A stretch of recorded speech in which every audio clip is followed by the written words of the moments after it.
The widows that I sat with said, thank you for not forgetting us. Because the widow in that society is forgotten. She's looked upon as though she's done something wrong. What's the rationale behind that? She's looked upon as a woman to be used sexually. She is not somebody who is a valuable part of contributing part of society anymore. How do you make her feel better about herself? Using cognitive behavioral therapy, taking a maladaptive distortion and making it a more reasonable, positive one. And by the way, this is something you can apply in all areas of life. You don't have to be a widow, but anybody who's struggling.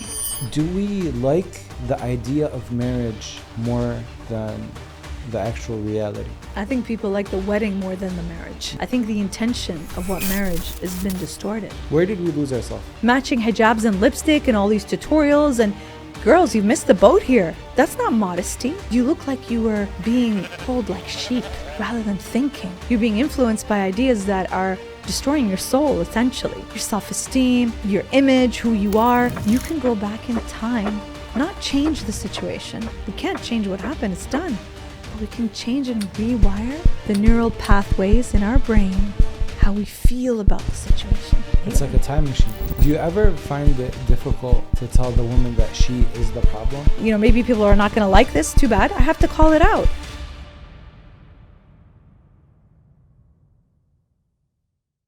Berak Hussain is a mental health counselor, and she specializes in that intersection between faith and mental health.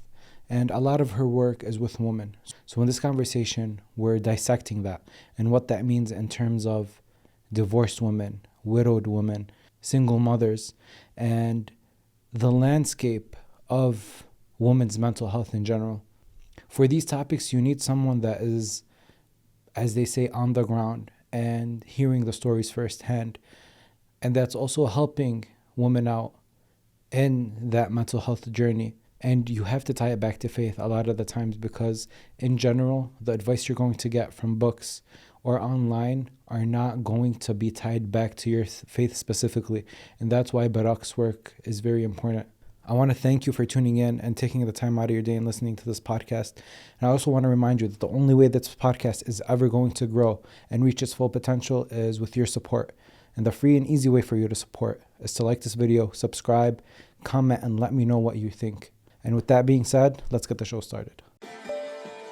Welcome aboard Middle East Airlines. والمتوجهة إلى طيران الشرق الأوسط يرحب مدينة القدس العربية. Berak, welcome to Not From Here. The usual way that I start this off is you introducing yourself in the way that you see yourself.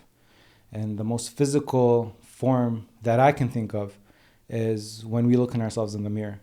So when you do that, who do you see?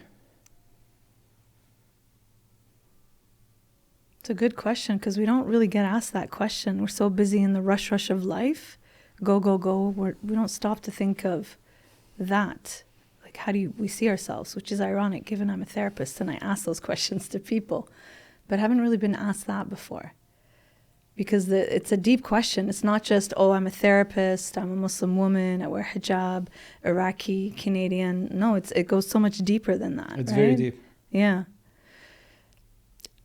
I see myself as somebody who's constantly and consistently striving, bettering myself than yesterday or last week, last month. So striving towards being the best version of myself, if that makes sense. Sounds cliche at the same time. But for me, it's along the lines of continuously trying to get closer to Allah subhanahu wa ta'ala by bettering ourselves and working on the things that we can do better on, if that makes sense. It does, but I think every one of us does that differently. How do you personally better yourself? Through knowledge. Okay. Knowledge, strengthening of skills when it comes to technical work skills, but also spiritually. Mm-hmm. Again, that sounds so cliche as well, especially coming out of Shahr Ramadan, that we were working towards, striving towards the tazkiyah of the nafs, right? The purifying of the soul. I don't like this. It feels so, can we do this again? Like, it just doesn't. Why? I don't know. It it's just going doesn't. Great. I don't know. It doesn't feel genuine. And okay, that's what it is. I feel like I'm saying what I should be saying instead of what I say. Does that make sense? You have We to be jumped right yourself. into it. Yeah, that's kind of the point. I think I'm answering to what is expected of me to answer. You should. That's why it didn't feel natural. I was like putting the words, it just didn't feel right. No, you should respond in the way that you actually feel. Trying to be genuine. How do you get better? Personally. Admitting the wrongs that we do. Recognizing that when we hear people come to us and say, you did this or I didn't like that, people brush that aside.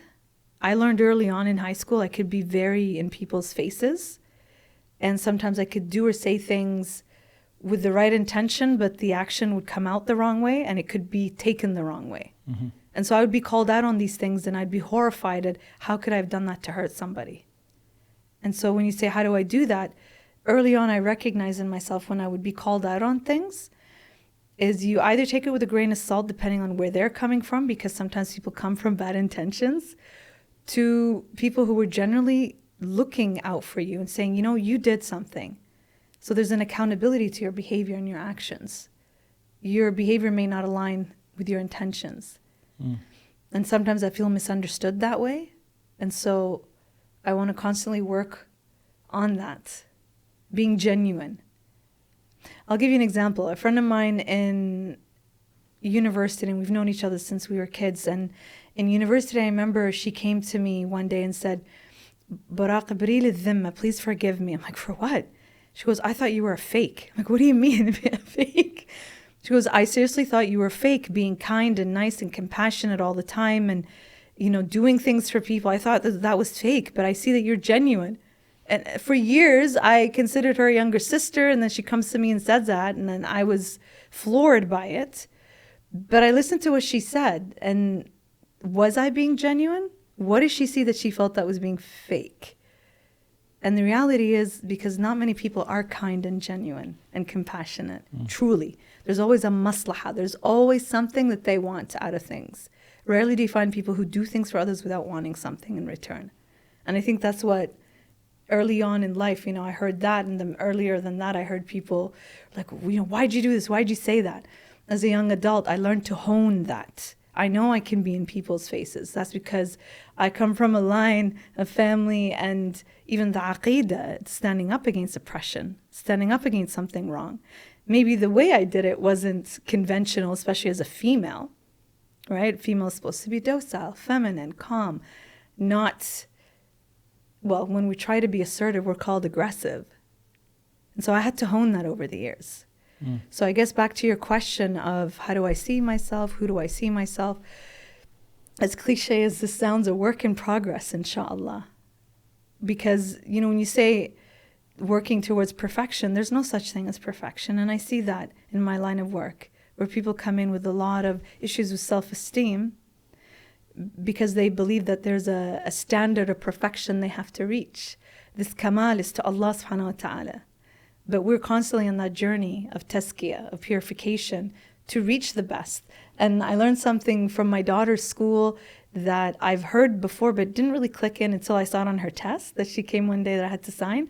Said, and her teacher was a Muslim teacher, and the teacher taught them, I will do my best, and Allah will do the rest. And I thought that was so profound in our journey of life, right?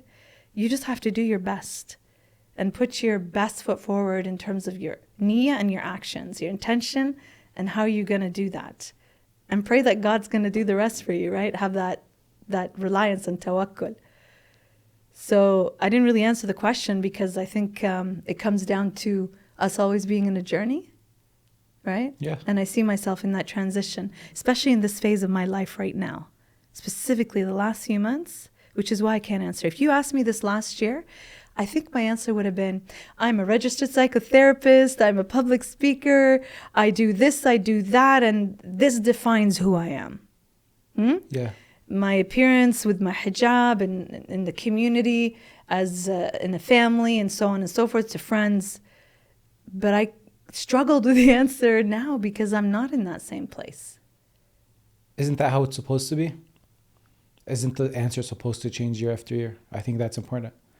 If you look at yourself the exact same way every single year, there might be a problem. Yeah, you haven't grown. Yeah. And these challenges that we come through, they give us that opportunity for change and growth and awareness, right? When you mentioned that sometimes you might have good intentions, but your behavior doesn't show that, it's kind of difficult to wrap your head around, because there's a lot of contrast there. There's the intention, which is pure, but the behavior kind of shows a different type of intention. So the people looking on the outside are going to be like, and this is unfortunate, but people don't perceive the good at first. They always think you're on to something bad, especially if that's what your behavior is showing. So do you think the work starts with our perception of other people, or does it or do we have to work on ourselves, if that makes sense? Like, do you have to work on your behavior to match your intention, or do other people have to, we say, mahmal hasan, take you, how do I say this in English? Perceive what you're doing. Maslaha? Basically, like, perceive what you're doing as a good thing rather than a bad thing. When it comes to intentions, is why are you doing what you're doing and who's it for, right? Yeah. And we're taught that early on in our faith, right? Are you doing this for God or for others, right? Putting God in front of you. I think when you align yourself that way, and then inshallah your actions match your intention, and hopefully others can see that. But when you put others as the audience that you're trying to please, you'll never please them. You'll never please yourself. And in the end, you want to please whom? Allah subhanahu wa ta'ala. Right. So I think there has to be that shift there. So it's a difficult question, huh? Yeah. Yeah. What do you do for a living? So I'm a psychotherapist. Okay. And I do training, consultant, speaking. And so this is the work. And I did that for the longest time in a medical clinic at a university. And I recently started a private practice. So that's a different world. It's not your typical 9 to 5. It's your own schedule. You bring your own clients. And I love the flexibility with it, the timing. That's what I do there. But there's so much more to it than that, because I do a lot of humanitarian and volunteer work. And I find that is more defining of what I like to do for myself, for others, for Allah, if that makes sense. Yeah. And coming from an Iraqi background, specifically Karbala'i background, we have this notion of khidmah. Khaddam al-Hussain alayhi salam. This was ingrained in us since we were children. And I guess as a young adult, a student into a young adult and a professional, how do you translate khidmah in these different stages of your life? And it makes sense, I guess, in my time, my life right now, to do khidmah in a different way. Yeah. How come you don't see your work as khidmah? I didn't before. I do now in my private practice. Before, it was in a way, absolutely. When I'm here helping somebody who's struggling, whether in a relationship, with their relationship with Allah subhanahu wa ta'ala, their family, when they're having thoughts of not wanting to live, right? They're struggling with school. They're struggling with, what do I want to do with my life? And you were there as a medium to help them facilitate through the challenge. You're not solving their problems, you're giving them the tools. People think therapy is, I'm going to solve your problems. But essentially what we're doing is we're helping people look at how they can solve the challenges with their skills, skill building and strategies. So absolutely, that's a form of khidmah, you could say, and you're getting paid for it. It's a living. But for me, it was the values that were involved with what I was doing and where I was before that didn't align, didn't make sense. And especially with what's happening in the world these days. So now I find it more fulfilling in the sense I'm my own boss, so to speak. Second, the type of work that I'm doing, especially with faith-based, right? Before I did have all sorts of backgrounds. And there were things that didn't align with our Islamic values, but I had to do it anyways as a professional. And I don't see that at all now. Each session I have now is almost like such an empowering spiritual session every time that I'm left feeling, Allahumma salli ala Muhammad wa ali Muhammad after each session. That's the difference that I'm finding now. And I find there's more service that way, as we're saying, and more fulfilling that way, that I've noticed the difference now than how I used to do it before. Now, the volunteer stuff I did before, that was spiritually fulfilling. when I would travel and do the consulting, do the workshops, the conferences, the training in this line of work, because that wasn't paid work. That was khidmah. And that was incredibly fulfilling at the time. And I thought it was a good balance where I had this and I had that. Alhamdulillah. Right. However, now what I'm doing is fully this, if that makes sense. And I'm still doing this on the side. My humanitarian work in Iraq, that's not paid work. That's sponsorship of people, doing the wellness programs with Al-Kawthar project of widows and orphans in Najaf. And that is a different level of fulfillment when you're sitting with orphans and you're sitting with widows. And your people as well. And my country of origin. Because I grew up here in the West. And my Arabic was broken here. You know, alhamdulillah, we had strong faith in our household as a conservative Karbala'i Iraqi household. However, when you're living in the West, you know, you have this dual identity and cultural identity and clash sometimes, right? But alhamdulillah, we had that strong foundation in our house that built our confidence when we were outside. And all of us went through that living in the West, right? Trying to figure out our identity, trying to figure out who we are, what we are in the world that we're living in, and the challenges that we experience. However, growing into this role now as the ambassador for this program, and I told them the only way I will ever do this is if you allow me to work on the ground. Okay. Is to apply my skills and give back.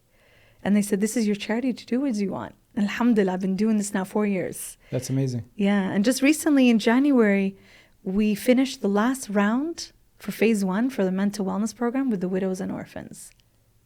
The last 3-4 years. The whole team of the population in our group, so to speak. So now I got to do phase 2. Now I got to think of phase 2, inshallah. Wow. That is fulfilling on another level. Yeah. Not only are you there serving your own people, but you're working with a population, a very vulnerable population. That has a lot of stigma, had a lot of pressure on them, a lot of misconceptions, trauma and speculation on them, right? There's so much bad rap, so to speak. Oh my God, I just sounded like a Dearborn person. Bad rap. Bad rap, Canadian. On a widow and a divorcee. These women, the widows that I sat with, said, we feel really bad for the divorcee in our society. Can you imagine? A widow with all of the challenges that she experiences says, I feel bad, and she has compassion for the divorcee in that society. Can you imagine what this divorced woman and her family is going through if a widow has compassion for her?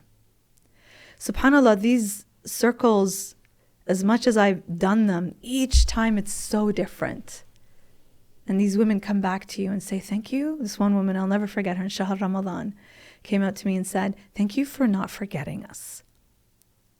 The levels involved there. Thank you for leaving your daughter, your work, your country, even though I'm originally from Iraq, and coming here for us. We were bawling, and it was Layali Shahadat Amir al-Mu'mineen, Layali al-Qadr. Can you imagine? Somebody comes up to you and says that to you? Like, she's happy because you left your life to just come for this visit and help them out. And don't forget, it's a whole team of people in the sense, not just me, although I'm delivering the program, but there's a whole group of people, the sponsors, people who are helping in any way, right? And so she said, thank you for not forgetting us. Because the widow in that society is forgotten. She's looked upon as though she's done something wrong. Divorcees too, right? She said, thank you for not forgetting us, because they are forgotten part of society. That's tough. And the forgetting part is also, if you think about it, as people who are not living in our own countries back home and living here, thank you for not forgetting us. Why are they forgotten? They're the vulnerable of society. They're looked down upon. What I learned from these women is that they have done something wrong for being a widow. Like, it's her fault she's a widow, if that makes sense. What's the rationale behind that? That sounds weird to say. Well, and that's what we do in our circles. We have these discussions that are led by specific intentions. And of one of them is to allow themselves to look at themselves in a different way. So ask that question, why are you looked upon like this? And these women would say, we are looked as though we had done something to our husbands. When her husband died, she did something to him. She caused this. There's no rationality behind it, right? It's all emotion. It's ignorance, really, right? It's backwards mentality. She didn't do anything wrong, but she's looked upon as though she has done something wrong, rather than the vulnerable of society that the Imam and the Prophet used to cherish and value. Now, let's do a little psychology here. Reframe using cognitive behavioral therapy, taking a maladaptive distortion and making it a more reasonable, positive one. And that's what we did together. We said, all right, you look at yourself, or others have made you believe. And by the way, this is something you can apply in all areas of life. You don't have to be a widow, but anybody who's struggling, right, with low self-esteem or the way you look at yourself in a negative way, you are looked upon as ABC. Widow, for example. She's looked upon as a woman to be used sexually in an inappropriate way. She is not somebody who is a valuable part of contributing part of society anymore.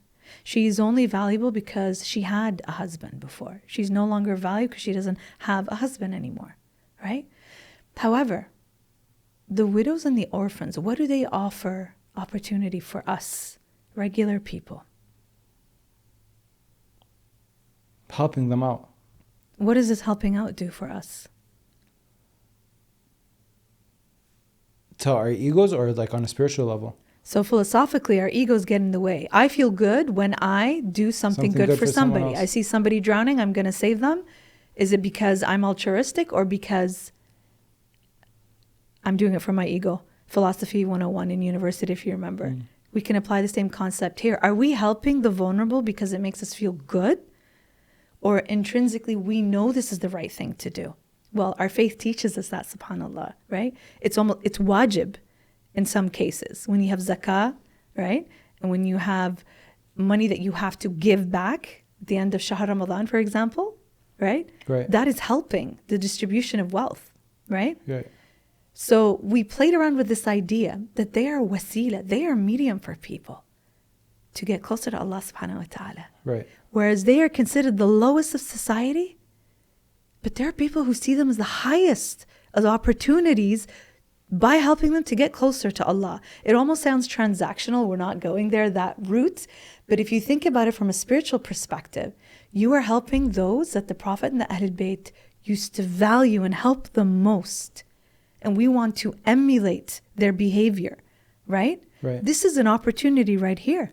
And I recall telling stories of these women, to these women rather. So do you know how many people want to get the blessings of supporting and helping you? Because they value you so much as the ones that the Prophet and the Ahlul Bayt used to love so much, that they want to get closer to God. And one of the most amazing ways is making sure that the vulnerable are taken care of, which is dictated upon in our faith. What's interesting psychologically, and it's part of treatment, let's say somebody who's dealing with depression, part of the things that we encourage is to volunteer.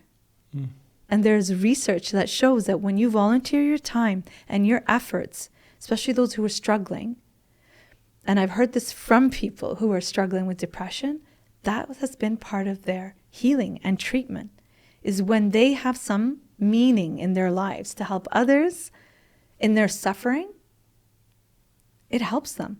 And this comes to one of the very deep ideas that I researched when I was in university, and it's become part of my own scheme of why I do what I do and how I do what I do. And it's from Dr. Viktor Frankl. He was a Holocaust survivor, a Jewish psychiatrist, if I'm not mistaken, or a psychologist. And while he was in the concentration camps, he was observing people. The people who survived were the ones who had meaning, had something to live for.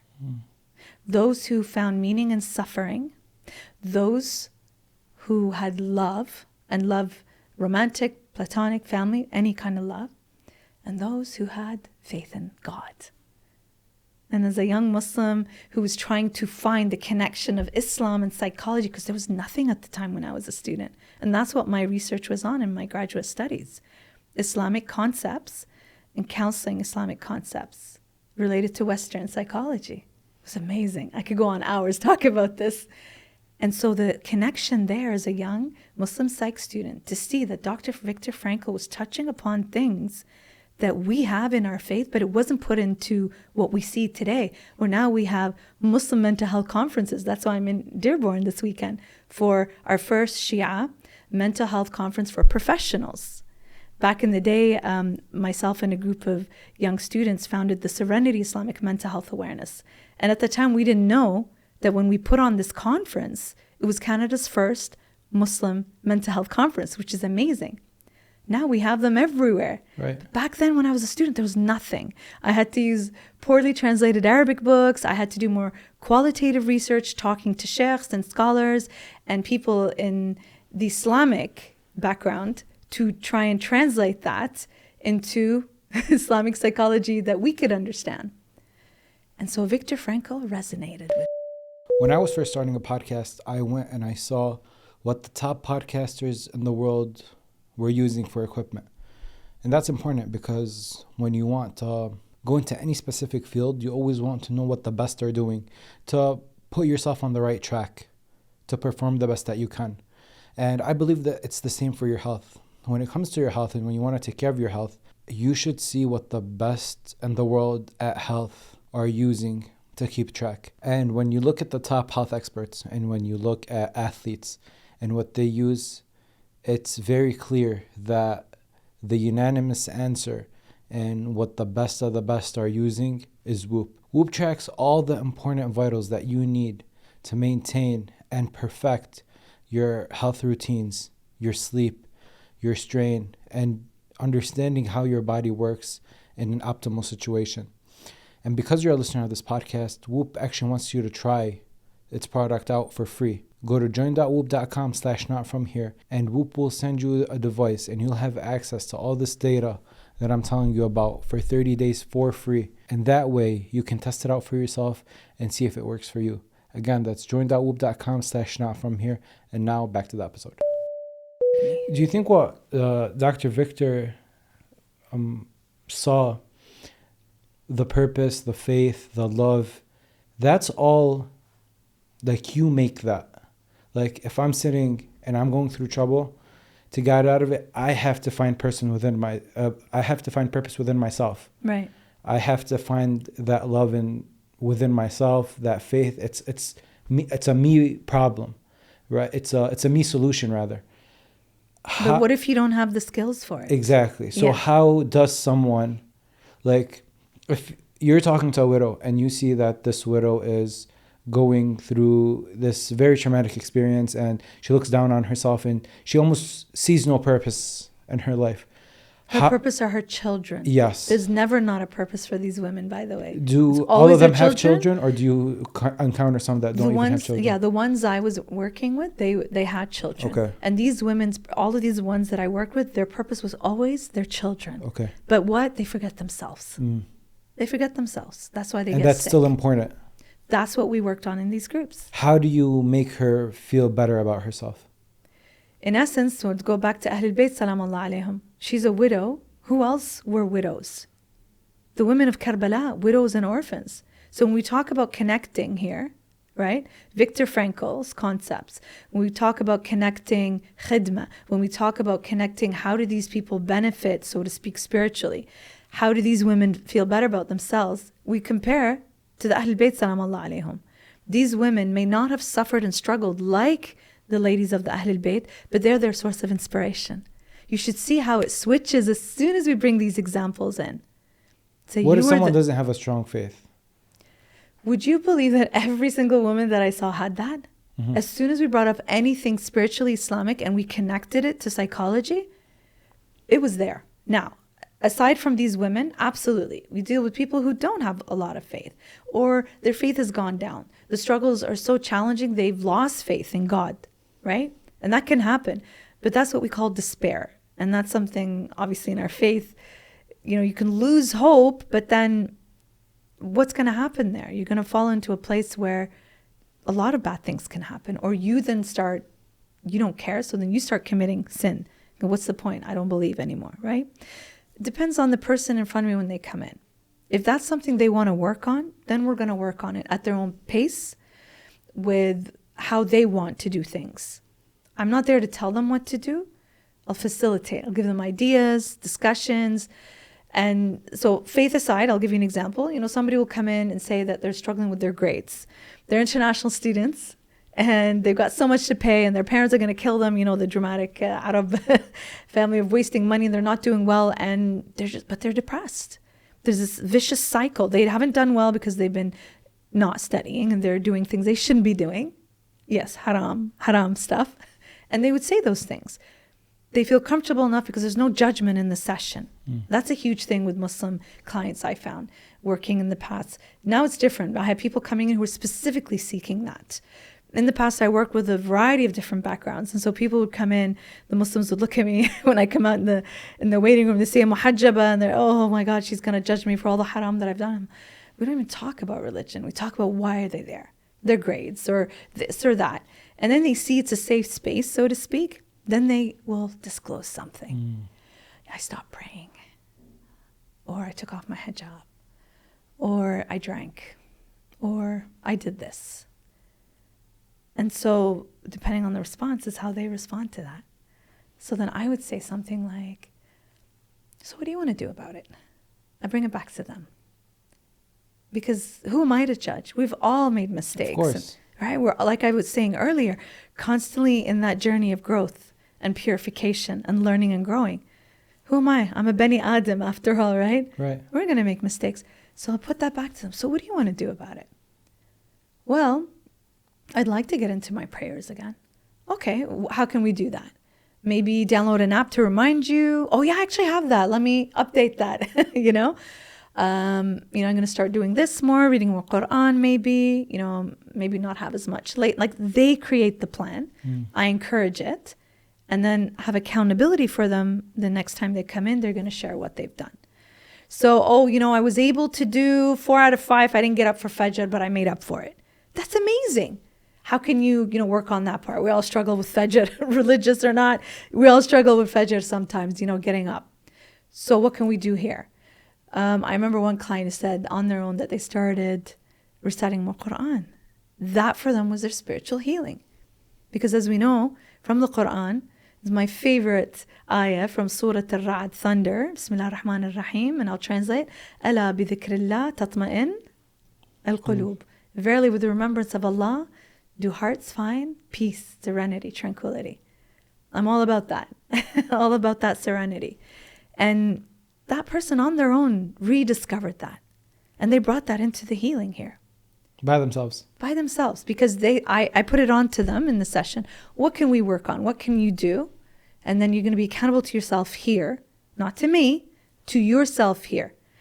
Now, the more we work with people like that, the more they want to do these things because they feel better. Right. I did it, because they're judging themselves of being such a bad Muslim, right? Yeah. We're all growing that way. So when we use that language, that narrative of we are all on a journey, I think it's all coming together now, right? Yeah, we're all on a journey.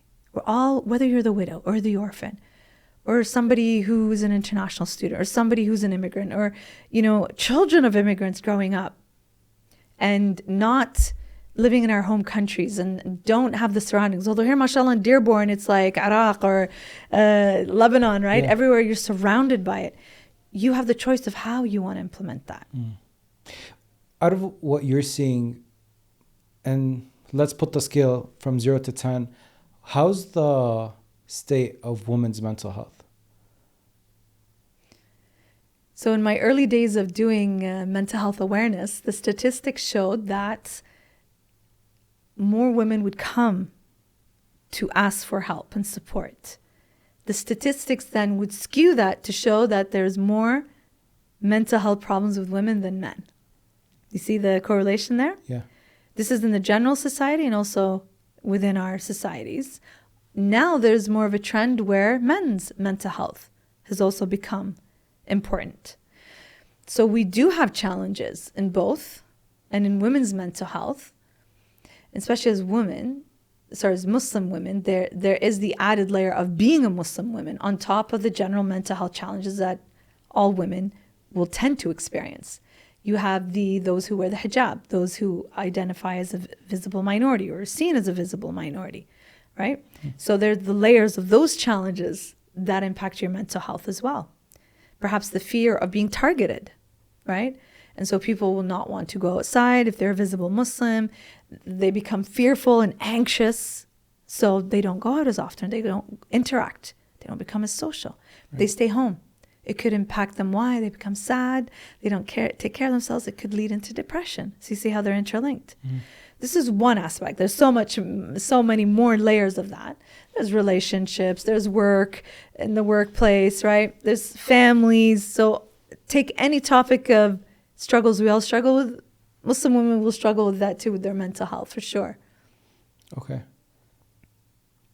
So it's a little more difficult for the Muslim woman, is what you're saying. I wouldn't call it equal. I would say different.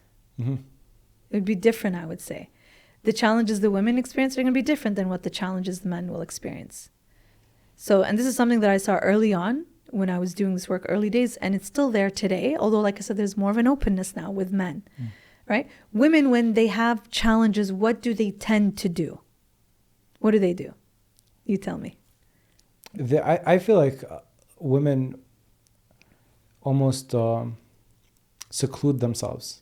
It's quite the opposite. Really? Oh, yeah. Women will, and that's what I was trying to lead you to get to say, women will talk about their problems. Men will seclude and pull back, right? Because it's the cultural upbringing with how men and women, boys and girls, are brought up. Men, for example, boys don't cry. Men don't cry. Whereas girls are encouraged with their emotions. Right. Have you noticed, right? So this is the cultural upbringing that we have. I see what you're saying. Yeah, where men are taught to keep their emotions in, which is ironic when you look at the prophets and the Ahlul Bayt, salam Allah alayhim. They used to do it differently. Prophet Yusuf, his father, it showed his grief and emotion of the loss of his son. Right. To the point where he became blinded. The expression of emotion, and that's in the Holy Quran. The Ahlul Bayt, salam Allah alayhim, did they not show emotion when they knew, for example, what was going to happen to Imam Hussain alayhi salam? On the day he was born, it's a day of celebration of birth of a child, and especially the household of the Prophet. What did his family do instead? They cried. The men showed emotion. His father and grandfather, peace be upon him, showed emotion when they knew what was going to happen to him. Right? Yeah. Al-Abbas, when he was born, alayhi salam, did his father not show emotion and kiss the very hands that he knew what was going to happen to them? The Ahlul Bayt, salam Allah alayhim, the men exemplified emotional regulation. They exemplified showing emotion in appropriate ways and to the situation. Imam Zayn al-Abidin, another example, alayhi salam, whenever he saw water, what would he do? He would show emotion and cry, remembering what happened to his father and the household. So right there, we can demystify and just put aside that, no, as a Muslim, you can't show emotion as a Muslim man. Right there, the exemplary example of manliness and manhood. Yeah. They showed emotion. I think the problem really is that we kind of take things to the extreme.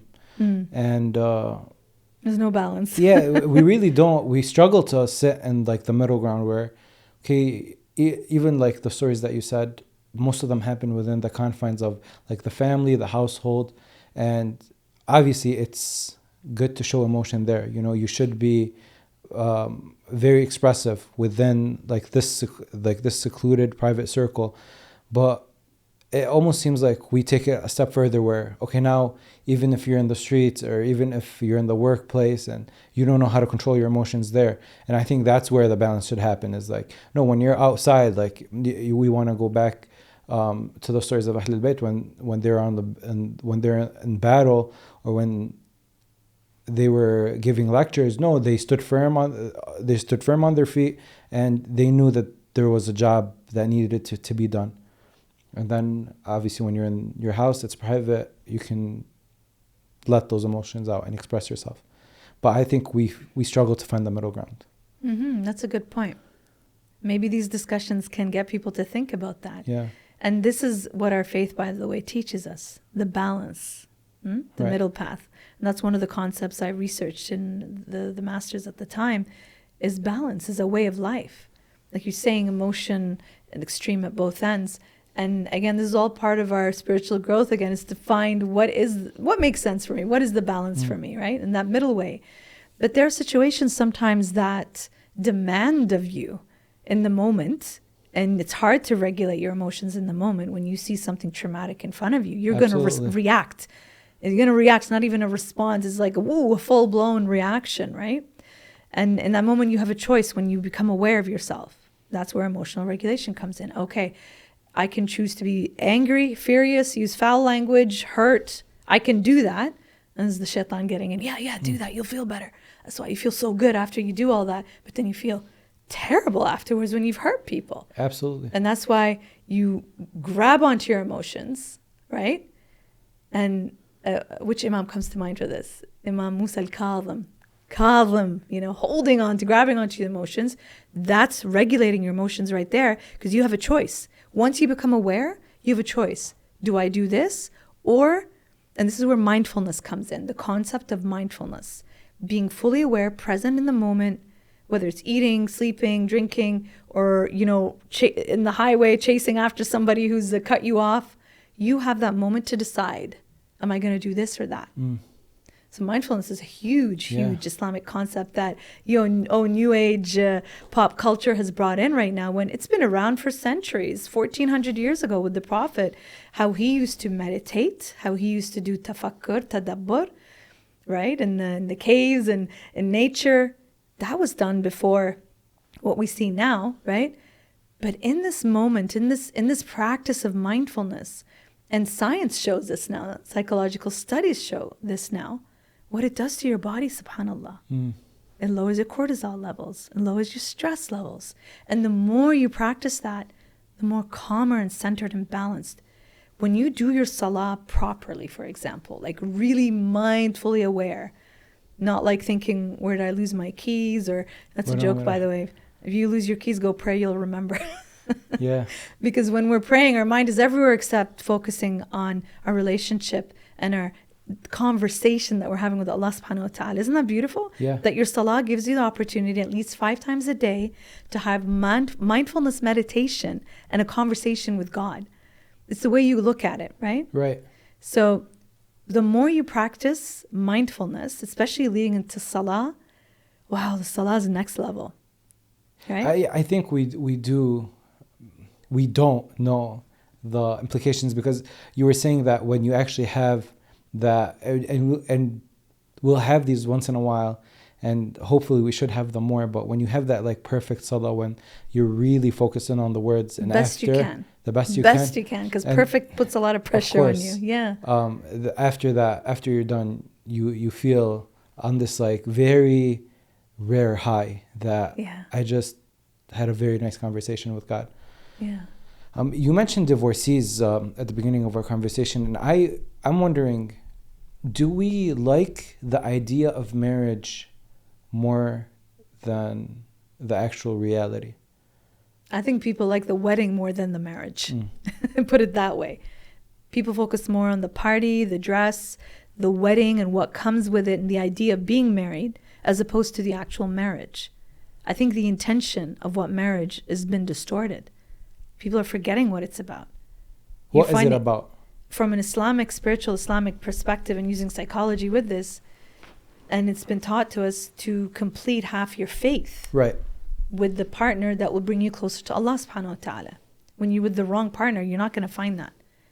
And I think that's where a lot of problems happen, when people do not have the right intention about marriage. It's not about love for each other initially.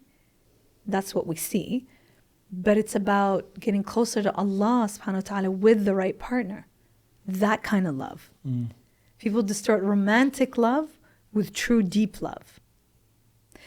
People are focused on, like I said, the material, surface level part of what marriage is, than truly understanding from our faith-based perspective of what it is. Because if you, for example, know your duties towards your wife as a man, and you as a woman know your responsibilities and rights and duties to your husband, It almost sounds transactional. And in one lecture, we were called out on that. It sounds like you're dealing with a transaction. No, we're talking about duties and rights. You need to know this for marriage. Love is there, but this needs to be understood. Because when this is understood and a person gives or, sacrifices or compromises, knowing their rights and duties, that's how love can grow. And I learned this through somebody, by the way, who was in an audience when myself and a speaker, a scholar, we were discussing rights and duties and all of this. And then somebody said, well, this sounds like a transaction. There's no love there. I'm like, we're getting to it, but it does sound like a transaction. But when you know your rights and duties, and who are you accountable in front of? Who? Allah subhanahu wa ta'ala. Then you're going to do your absolute best to abide and honor those rights and responsibilities. But these days it's like, well, you know what? As a woman, I don't have to cook. That's not a duty of mine. Religiously, she doesn't have to. She doesn't have to breastfeed her children either. She doesn't have to clean the house. And I'm not trying to start trouble here. I'm repeating from what I have learned and what I have seen. But then this is where it becomes transactional. And then the husband, it's his duty to provide financially. It's his duty, A, B, C, D. And the woman come back and say, well, I. So then when it becomes like that, there is no love. And you're forgetting who you're accountable in front of Allah. And then problems happen. So what are the duties then? So I'm speaking from what I've learned. Yeah. This is a question absolutely given to a scholar. But what we know here, for example, is a man is financially responsible to provide, right? And there's only one duty, wajib, for a woman, and that's the intimacy part. Everything else is not wajib for a woman. Okay. It is recommended. And if you think about it, how else are you supposed to grow a house and create love in a household, especially when you're raising children, right? It's the ta'awun. It's the support and working towards that goal together. My mother always says, ta'awunu, ta'awunu, ta'awunu. Work together. Where did we lose ourselves? I think in this whole craze of Western feminism, there's been a huge shift. For the longest time, by the way, I was put in that category, my ideas or the way I spoke. And pro-feminism? That I was a feminist. Mm. And perhaps early on, some of the things I spoke about may have sounded like it, but when I look back, it was actually talking about women's Islamic rights, not Western rights. But because a lot of what I said wasn't looked upon, this is early days when here in this Western society, we were not talking about these things. But I started talking about it because I was observing it in my work. Things are just not right. They're not fair. They're not just. And so I got that label for a while. And I remember having a very deep conversation with a scholar that lasted 4 hours, believe it or not. He came back and he said, you know what? They were wrong about you. He was a scholar. They were wrong about you. You're not a feminist. And I was like, whatever gave you that idea? Because you're a man-hater. How am I a man-hater? Where's this coming from? People had the wrong idea because they didn't like what they had to hear because they didn't know the rights. They didn't know the duties. When you go down and read down to the nitty-gritty, you will see that Muslim women actually have more rights than men. And more than what we see in Western feministic societies. SubhanAllah. God has given these rights to these women as a form of honor and respect, especially in a Jahiliyyah society of ignorance, when women were considered material objects at the time. Chattel, really. But when Islam came, it gave dignity and honor to the woman, where the female was being buried because she was a female, a disgrace. That was the mentality that Islam was birthed in. Some of this still lives on today in some areas of our societies, where men will say, you're a man-hater or you're a feminist. But truly, we're looking at our own Islamic history. The question, where do we lose ourselves? Well, a lot of women, because they felt frustrated with the cultural oppression, not religious oppression, cultural oppression, because you have to separate Islam from Muslims. We've heard this over the years when it comes to this topic too. They're not perfect. The men are going to say things, well, Islam says this, when really it's culture. And so when women fight back, so to speak, or speak up or speak out about these, then they're labeled feminist or men haters, right? But then what do these women, where do they find themselves Where do they find their voices heard? In Western feminism. So they turn to that, right? And I find that we've gone from this to the point where we're seeing that men are The two emasculated extremes now. again, Yeah. The men in our societies, in our Western, but in our own communities, have been so-called emasculated, where there's no balance anymore. This is not about women working outside of the house, because unfortunately, society demands, life demands that you have both partners working with expenses, right? Right. I'm talking about the extreme ideas of looking down on each other. We've lost, we've missed the boat, as the expression goes. We've missed the balance that our faith has always talked about. We have equal rights in our faith, and we are equal, as we know, in front of Allah subhanahu wa ta'ala, with what? Our taqwa, our belief, our relationship with God. We are equal, but different. That's balance right there. And again, this is all part of the journey. I've had my own journey with this as well. Yeah. To figure things out, because you know what? All I saw in front of me was Western feminism. But then it just didn't sit right. It didn't make sense. I challenged it. I questioned it. And I went back to our own books. There's a lot of Muslim scholars, mashallah, in our own communities that have done incredible research on the Islamic Muslim women that we have. Sayyidah Fatima alayhi salam, Sayyidah Zainab alayhi salam, Sayyidah Khadija alayhi salam. They've done full dissertations on them. I've done some research and I've connected it to psychology and well-being. This is my source of inspiration when it comes to women. Not the Western, although there's some pretty cool stuff some women have done, we're not discounting that. But I'm talking about, why are we looking at, and especially young people today, especially through social media, the influencers, so to speak. I hate that word, by the way, because it's so negative now. You're being influenced by ideas that are destroying your soul, essentially. Your self-esteem, your sense of your image, who you are, and especially, maybe people are not going to like this, too bad. I have to call it out. Matching hijabs and lipstick and all these tutorials, and girls, you've missed the boat here. That's not modesty. That is fashion hijab. That is not modest hijab. They've missed that. A lot of girls are missing that too. Whereas this is coming from the Western influences. They're not realizing the source of influence that we have, the original, though I dislike that word, but the original influencers that we have, not just these incredible ladies of light. I'm very passionate about this, because when we correlate psychology and women empowerment, which is another word that a scholar friend of mine despises, but encouragement and motivating and so on and so forth, we're enlightening each other through the ladies of light. These are the original influencers, not what we have today. Mind you, there's a lot of good stuff out there, and I always encourage people, follow the good stuff. Learn from the good stuff. I don't like the word follow either, because, it's following without making decision consciously. Yeah.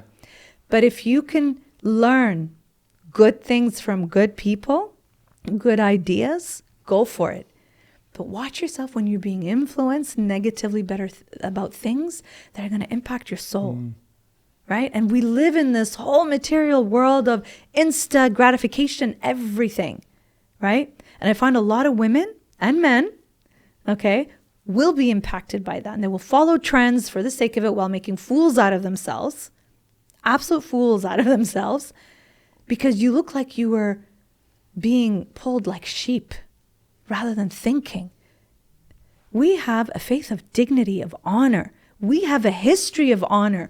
Why are you allowing yourself to be misled so easily and pulled away and influenced that then affects your soul, your sense of self-esteem, and your confidence in who you are? And you won't feel good after, even. Absolutely. Like, it feels wrong. Studies show this, my brother. And people that gone through that and then came out of it have said that even when they were doing all these things, it never sat well with them. But they were just doing it because everyone else was doing it. But in their heart of hearts, they knew that this is not right. So, keeping confidentiality here, I've had clients who are social influencers who I can guarantee you that, exactly. They were not feeling good. They were not happy. They were putting on a show, whether it was for money, for the image, or the popularity, or the follows. It was all a show. Meanwhile, inside they were struggling with depression and anxiety.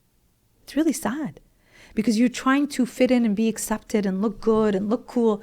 Who are you trying to impress? Who are you trying to impress here? That's what missed the boat, what I think you're saying means, because who are we impressing? Like, When you are all about being God conscious and God aware and you put God in front of you, trust me, you're not going to make these mistakes, because as soon as you think he's not watching, then you can easily fall into the traps of committing sin that will impact your soul. Now, there are levels of things that we do that impact our soul. Haram is, I'm not being a haram police here. I'm just stating fact. When we commit sin, we know there is a negative impact on our soul, which then impacts your wellness, right?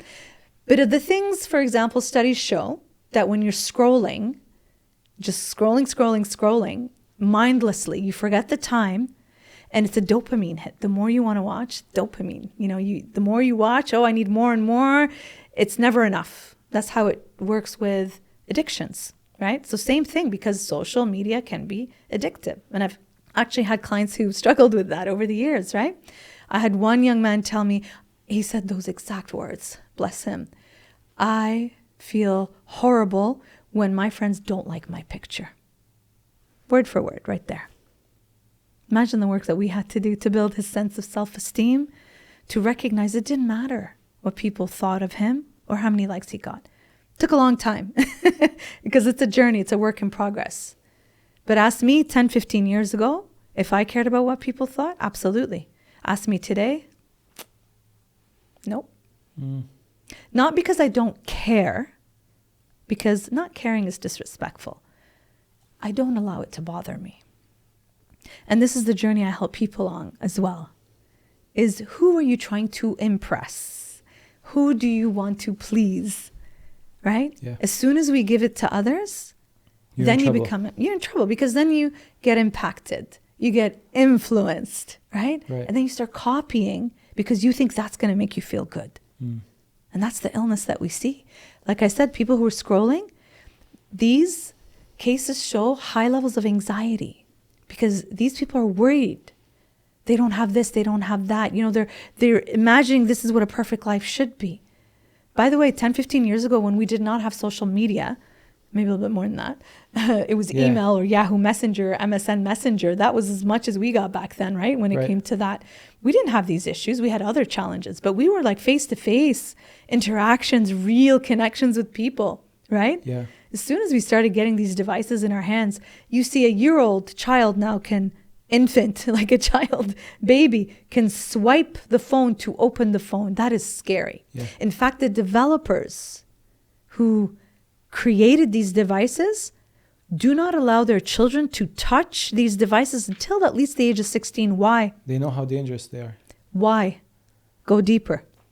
They're the ones that designed this addictive behavior. So they understand that when their kids engage with these devices, they know what they're building in their own kids, and they do not want that. Excellent. Go deeper. When it comes to brain development, a child is still developing their brain. In fact, young men are still developing up until the age of 25. Right?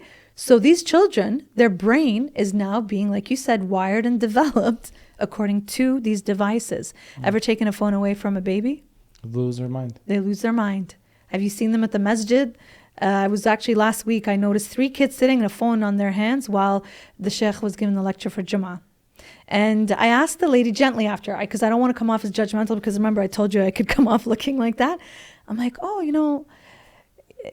because I never let my daughter had that device. She sits next to me. Even if she's not praying, she's got a sipha, she's got her toys, she's got her coloring books. That's what she's doing, because I know the impact of what these devices can do.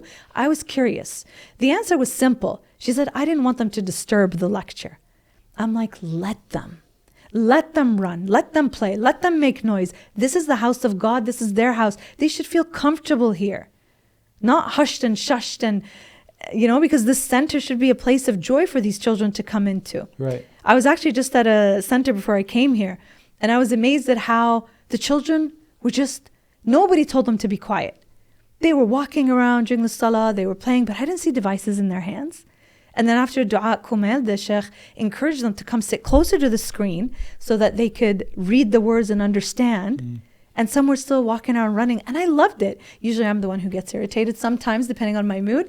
But I find that we can engage our children's mind in a different way that helps them develop spiritually in a really positive way to love the masjid, love these places, rather than hate them and be fearful of them. Like positive associations to the Ahsantum. yeah. There you go, creating that positive association. I do that with my daughter since she was a baby. She had the matching prayer, chadars, myself matching masalla, you know, and be like, you want to pray with me before taklif? She's like, no. I'm like, okay, we'll do tasbih or read Quran or play here next to me. She'd be next to me while I'm praying. She's not off on watching TV. She's next to me.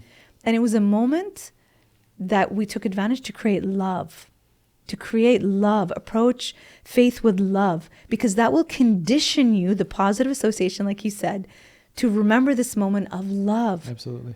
Till now, my daughter, she's taller than me now, prays next to me and we have the same matching chadar and we love that. She told me the other day, Mama, do you remember when I used to get under your chadar after the salah and huddle? I'm like, yeah, do you want to try it? She's 14, bigger than me. But see right there what you said, positive association. Let's apply that to the masjid and other areas of our lives, right? Yeah. It's very powerful. One thing that I've realized about us in the past 1 to 2 years is that we've really woken up, especially when it comes to how we consume. Before it was eyes closed, just consume whatever. The important part was to satisfy your specific need. But if you realize more and more, it's now you're becoming more aware of where you're consuming and where you're spending your money. And one avenue of consumption that we kind of took a stand on is the beverages that we consume. And that's where Palestine Drinks come into play. Palestine Drinks is a very high quality cola that has gotten introduced to the USA market as of recent. And more you're going to see this beverage in the grocery stores and the gas stations and the restaurants that you go. And just like we were talking about the maturity in consumption, this is where it comes into play. Palestine Drinks, 100% of the proceeds of this company go straight to the people in need in Palestine. It's a win-win situation all around, and I can't recommend this drink enough. And now, back to the episode. You mentioned instant gratification, and I want to tie it back to the marriage part where I was having a conversation the other day with one of my friends, and we were talking about how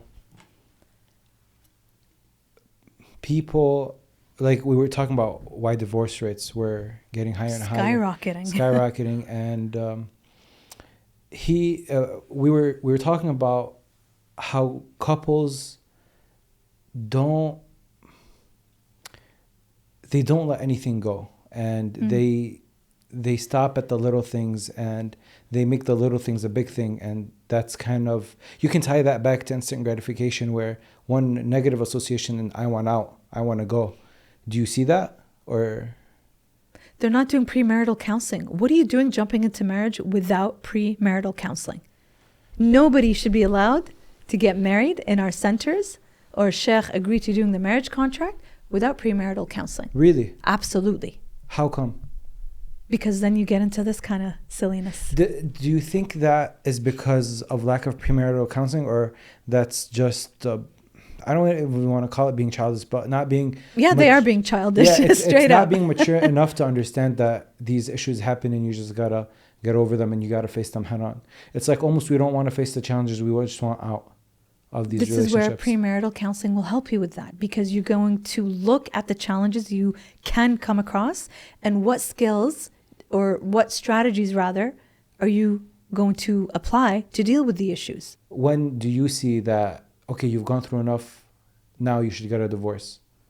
Like, where do you draw that line between, no, you're being immature and childish, or, okay, this has been going on for too long, now you need to get out of this relationship? How do you distinguish that? It's a good question and a tricky one, because every situation is different. Interesting. Okay. You've had, for example, abuse. Abuse, day one, the hand is lifted, done. Although I have seen some cases with awareness and counseling and understanding, compassion, forgiveness, they've been able to work through and move on and gotten better. These are rare cases. We're talking about abuse. Yeah. Red line right there. Hand lifted, out. Yes. Okay. However, like I said, if there is the opportunity for reconciliation, given that there's a community involved, there's a family involved, there's a scholar involved, that this person knows what's going to happen. Because a lot of these cases don't work like that. The abuse is done in silence. Whereas this person, by the way, both men and women, there are women who abuse and there are men who abuse. Okay. Usually when we hear abuse, you thought right away men, right? Of course. That's what we assume. Just like we assume some things about women, we assume some things about men. And I've actually dealt with cases where there are men who are being abused in their marriage. Physical? It's more emotional. Okay. Physical is there, and it's mostly the emotional part. And it's not because he's not man enough. It's because he's compassionate, because he has sabr, he has patience, and there are children involved. How does that happen? What's emotional abuse, woman to the man? So the woman, I'm speaking general here. I don't Yes. want anybody to come back and say, oh, it happens, right? Yeah. The woman will not respect the father, the husband of the house, and just sees him as a credit card. Okay. And expects everything to be top line, everything. And he's doing his best to try and reach and meet the needs of the household. But her needs are, for example, unreasonable. Okay. Okay? So that could be seen as a form of abuse, financial abuse, right? The way she speaks to her husband in front of the children, or even with him by herself. Name calling, disrespectful. And sometimes he will talk back, he will speak back, or he will hit, right? Some of the cases that I've dealt with, these men, put up until, they yell and sometimes it does get. But it's because they've built it up for so long.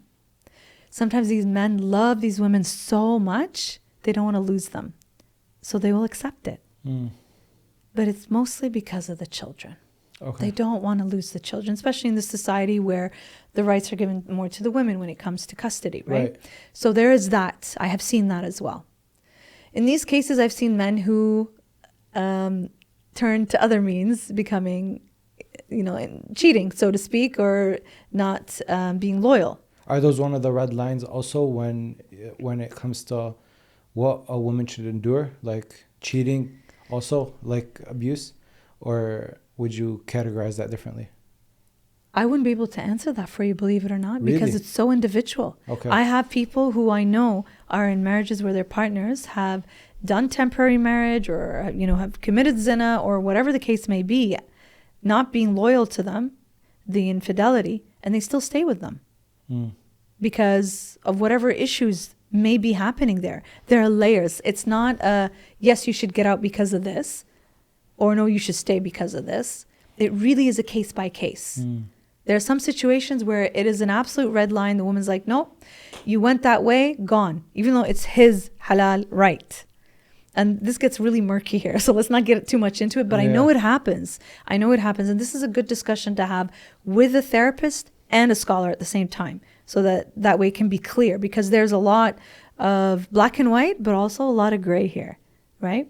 Like in terms of, the man, he can do this without the wife's permission, et cetera, et cetera. But then, okay, so it's a halal you can do, but should you do it? Yeah, because if you do it, even though it's halal, it's going to impact the household. So should you do it then? So there's so many, that's why I said I can't answer it like that. Because there's situations, for example, that people have addictions, right? Or this is their way of coping with their own trauma. So they turn to this. So it's very complicated. It can be, which is the simple answer is a case by case. And it comes down to the support around the couple and how they choose to work moving forward. So that's how I would answer something like that. Do you see that either the man or the woman, do you see cases where they want to leave the relationship way too soon? Yes. Okay. Sometimes they do. Is that common? It is common, and I find, again, it's the Insta world that we're in. People don't have the capacity or the patience or the want to work through challenges like we did back in the day, or our parents, generation, where they stuck to it no matter what. Not that I'm saying that's right as well, because we see a lot of generational trauma with that. The children who grow up in these households now are almost repeating the pattern or saying, I'm not repeating this pattern, right? And the statistics say that the patterns are repeated. The patterns are repeated for those people who refuse to do that soul purification. Right. If you go and get help, if you become aware that you are repeating a pattern, you're saying, I never want to do this. I'm going to work on this. I have a client who does not want to have children because she grew up in an abusive household until she heals herself. She's terrified, what if I do this? Right? And then I find that so beautiful, but at the same time, she's depriving herself. And she's an incredible person with so much love and compassion. I'm like, you're doubting yourself. Let's work on this doubt then. But don't deprive yourself of the opportunity of giving love and showing love that you did not have. So working on the inner child healing, that is such beautiful work when people work on that journey, because then you can actually go back in time, heal that inner child to be able to work on the things you're struggling with now. That's trauma. Yeah. I love working with trauma, by the way. Yeah. It's one of my favorite things because it's so rewarding, so satisfying, and so serene at the end of it. It comes back to that ayah we talked about, right? Because when you find the aha moment, or you find that moment where you break through and have that awareness, that's why I did this, or that's why I feel this way, that's why I interact with my husband this way, or with my child, or with my wife, is because this happened. Now how am I going to work on that? It's like broken parts of ourselves that need that love. And us as grown adults, or whatever stage of life you are in, with a really skilled therapist that you have a good connection with, you can go back in time, not change the situation. We can't change what happened, it's done. But we can change and rewire the neural pathways in our brain, how we feel about the situation. This is beautiful in trauma healing. It's like a time machine. SubhanAllah. Because then you work through, you do some meditation, mindfulness meditation in a safe area, time and space where you can go back to the incident or time, right? But you got to be careful sometimes, because when you keep talking about trauma, you're strengthening the neural pathways, which can then re-trigger the responses. That's why I say you have to have a skilled therapist to work with this. Gently take you back to that time, to that incident. But you have to feel comfortable enough to do that, because some incidences are just far too traumatic, right? There are some therapists, by the way, Western psychologists, who actually deliberately trigger the response in therapy because it's a safe space to rework on rewiring the trauma. Isn't that fascinating? It honestly sounds like a heart doctor performing very detailed heart surgery, but on the soul. On the soul. It can be. Yeah. It can be. I get really excited talking about trauma because it's exactly that, subhanAllah. It's that moment where you can go back and really change something in someone's life to feel free from the shackles of pain, really. Isn't that crazy how, like, we think about medicine, modern day medicine, as it almost puts us in awe what we're capable to do on a medical level with the tools and equipment and the knowledge we have. But when you start explaining these things, it's like, no, the tools that we have and just mere conversation with each other. You don't need $20,000, $100,000 equipment to do these things, but you're genuinely able to turn back the clock and rewire those emotions to where even if someone's going through like some deep trauma, scars, they can get over that. And I think work through it, not over it. Work through it. That's the journey. Okay. You know, we have that misconception, get over it.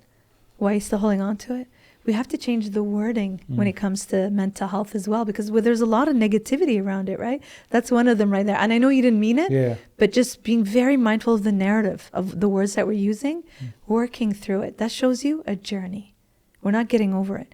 We're working through it. You decide to work through it, right? It's very powerful. I loved what you said. It's almost like, brain surgery on the soul. Yeah. And it's like Allah subhanahu wa ta'ala gave us these tools, and He knew that there were going to be designated people that are going to be able to perform these soul surgeries per se. Yeah. Absolutely. That's so interesting. And it's in our faith. It's been in our faith for 1400 years, exemplified by the Prophet and the Ahlul Bayt salam Allah alayhum. And I remember when you spoke with my good friend Anisa Diab, she mentioned it in your podcast. We can go back to the 9th century in Baghdad, where they had these places of healing for people. The Maristans. Ahsantum. That Dr. Rania Awad, a huge fan of her, by the way. When I first started doing therapy, I got her book. And I'm like, where was this when I was doing my research, right? It's been amazing. We need more of this in the Shia mental health, which is why we're doing this conference now. But essentially, we had this all the way back then. They were treating these dispositions of the soul, right? With the 3 parts of the soul that was in the Quran from 14 centuries ago, that it was always there. But we're looking at it now. And again, like Anisa said, and I loved how she described, because of the colonial history of how it impacted Western psychology on Islamic psychology. You know, there's this revival of the soul, so to speak, to go back to what we already had. I didn't know it at the time when I was studying this.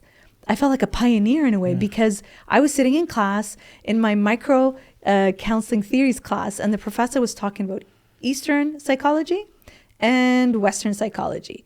And I'm like, oh, what about Middle Eastern psychology? He goes, that's what you're going to do. I'm like, what? My mind was on Viktor Frankl. From my undergrad, I'm going to discover more in my graduate studies. Then it's like, okay, no, now I have to shift things, but I still use the concept of Viktor Frankl to look at what we already had. Yeah. Pain, like we talked about earlier, finding meaning in pain and suffering. What is that for us? That's Karbala.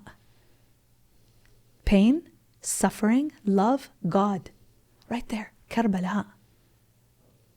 And so I was trying to, find a connection.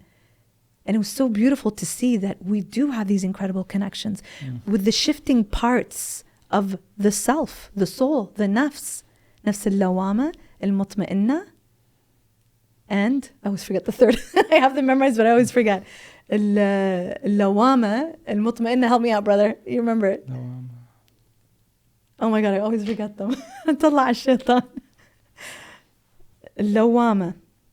الأمارة. Okay, the 3 parts of, الأمارة بس أحسنتم. So the 3 shifting parts of the self, that's been in the Quran 1400 years ago.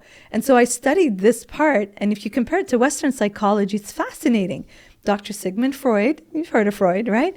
He has the id, the ego, and the superego, which is, subhanAllah, the exact same functions of what we see of the Quranic aspects of the self. Guess what? We had this 1400 years ago.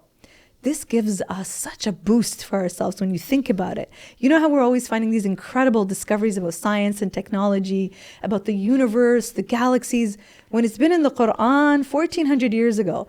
As somebody who studies psychology, guess what? This excites me. This is so fascinating. And I find a lot of people now, there's this lack of fear now, alhamdulillah, because a lot of people were afraid of getting into psychology.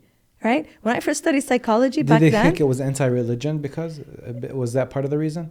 There are some people who challenged it that way, but it was more cultural. And in the Iraqi community, people would ask me, "Shino قاعد تدرسين? What are you studying?" I'm like, علم النفس, psychology. You know what they tell me? راح تصيرين مجنونة مثل ذولا راح تعالجين. You're going to be just as crazy as those who you are treating. That's the misconception and stereotypes we have. Yeah. Alhamdulillah, we're not as much there anymore. I mean, we're having a whole conference that the Marja'iyya is endorsing and putting on. What does that tell you?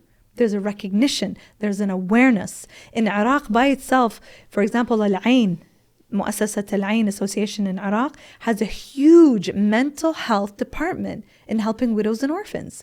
The organization that I work with, because we recognize the need for how we need to work with our soul. We're not just a physical piece walking on this earth, right? Yeah. We are this nafs inside trying to reach the nafs al-mutma'inna, because the lawama is helping us with the ammara, right? The self-reproaching is the gateway, is the super ego that Freud talks about. I don't want to get into too much with Freud, but it was fascinating at the time when I was comparing Western psychological theories with our Islamic theories. This one stood out. And so the lawama is the gateway, is trying to teach the ammara, right? Teach the tazkiyah of the self, the purification, right? That constant awareness and trying to kind of like doing contract with ourselves all the time to work on ourselves, bettering ourselves so we can get to that mutma'inna, that serene serenity, which is ironically similar to Abraham Maslow's hierarchy of needs to get to that self-actualization. Isn't that beautiful? The mesh right there. Beautiful part is because we've had this for 1400 years. And I encourage people, get into this line of work. Don't let the stereotypes and the misconceptions stop you, because it is the it thing right now. Not to do it for that reason, but the beauty of it, because our whole faith is based on that inner spirituality of peace, of that journey to God. And I find psychology does that, because it's the study of the soul, the nafs, right? We've come across these concepts before, right? Psyche is the mind, right? The soul, the nafs, it's all there. It's beautiful. It's a second discovery in a way where, like you said, we thought that it wasn't our thing. It was, we're just going to take what the West gave us and we're going to work based off that. But we had it all along. Exactly. So that's where, if people want to go into it right now, I wouldn't say we're at the golden age, but we're definitely moving towards really like bringing all that knowledge back, especially with all the research that's going on and how many people are getting interested in it. One thing that I wanted to talk about was people's women's self-worth also. And especially I feel like after a divorce and when a woman has to work and she has to take care of her children, it's like she can't be 100% there for her children because she has work. She can't be 100% at work because she still has her children. Yeah. So you find her not being 100% anywhere.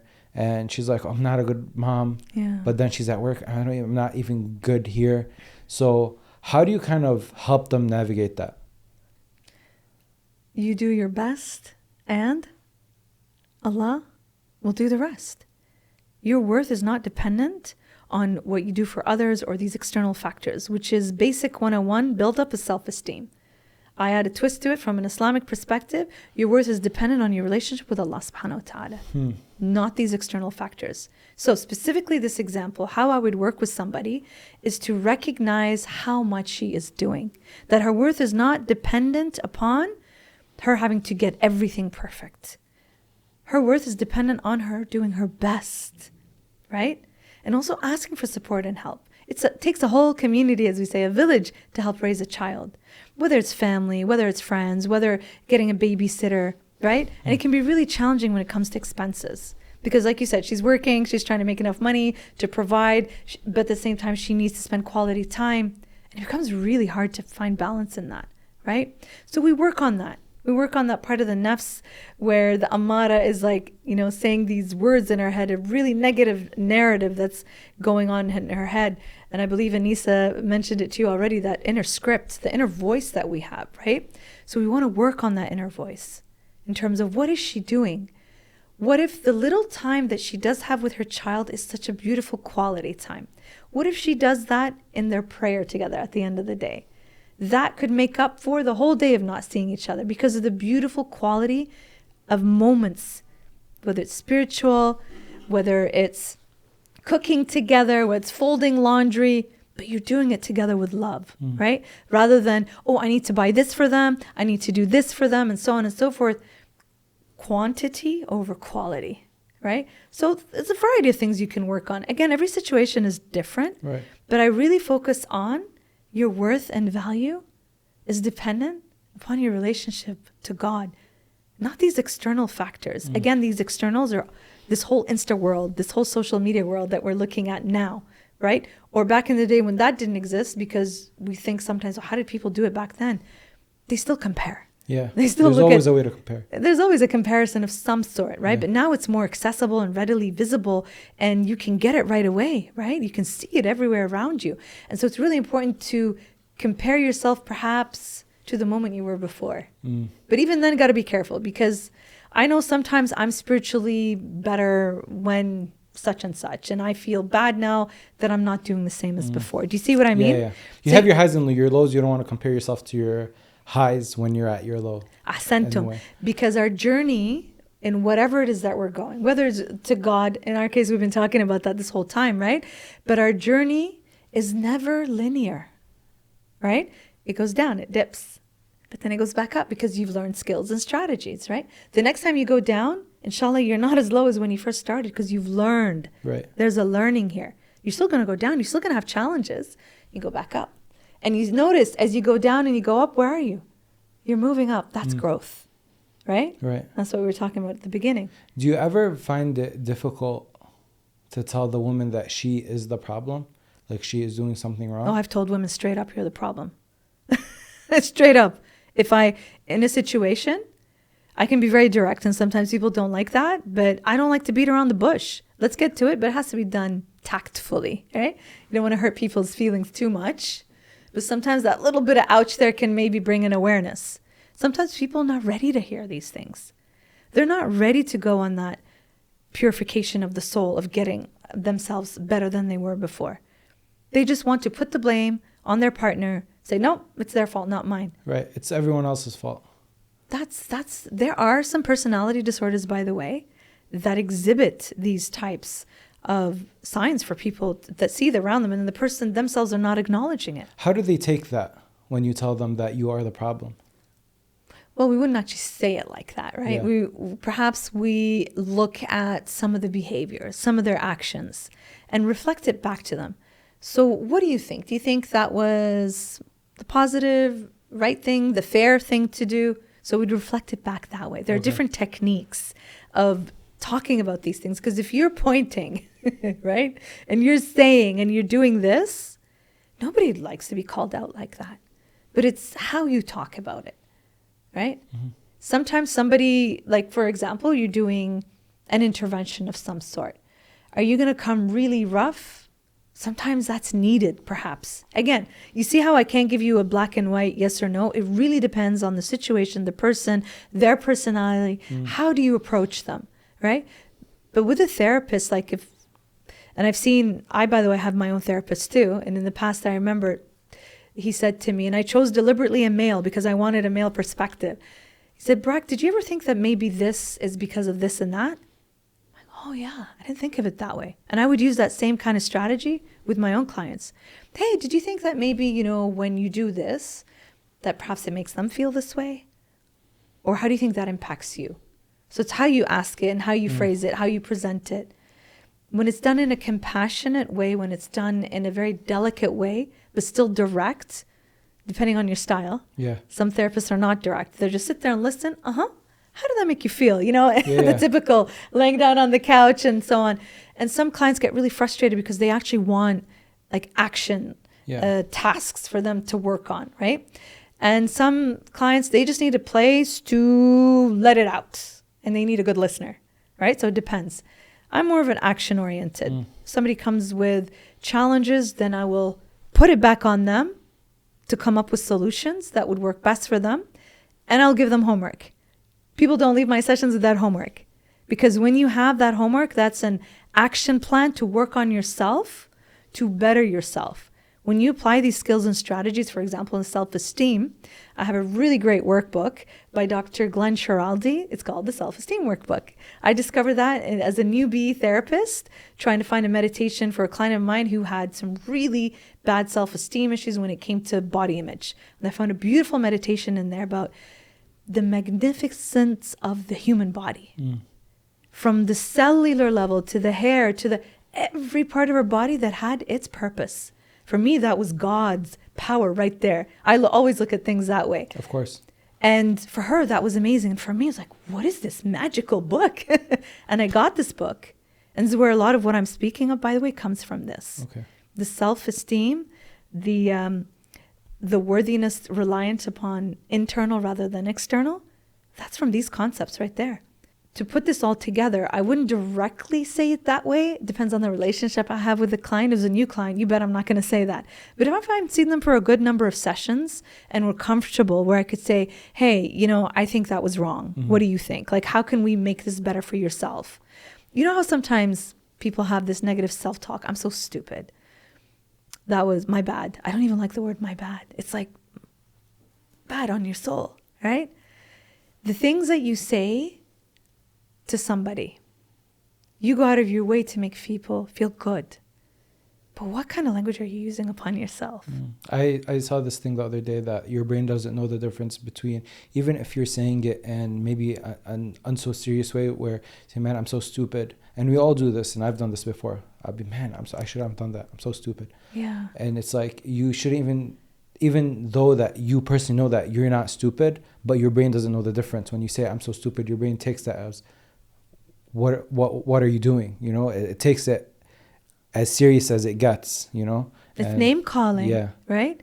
And so when you say that, you would never, unless you're trying to hurt somebody, you would never call your friend, you're so stupid, like in a mean way. Like, at least I hope not, right? But why do we do it to ourselves?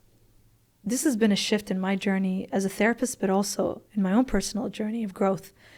The things that I do for people, why don't I do them to myself? The things that I say to people, why don't I say that to my soul? The shift, it's a difference. Yeah. But it's got to be a balance so we don't get to arrogance, takabbur, right? And the riya and all these kinds of stuff that the Quran and the Ahl Bayt teach us. It's all about that balance, right?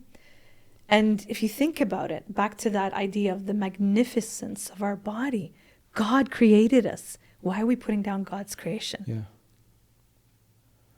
He created us. Yeah. There's a universe within us, as Imam Ali has taught us, alayhi salam. There's a universe within you. If only you reflect. I'm paraphrasing. And when you think about yourself in that high regard, without obviously being arrogant, but just understanding the magnificence of God's creation, you shouldn't talk ill of this magnificent creation. ظلمت نفسي. Huh? I'm oppressing myself in a way from Dua Kumail. That was in my mind from earlier, and I love when we get to that part because it's so deeply intrinsically psychological, right? Yeah, when you use that language, you're wiring yourself. You're punishing yourself.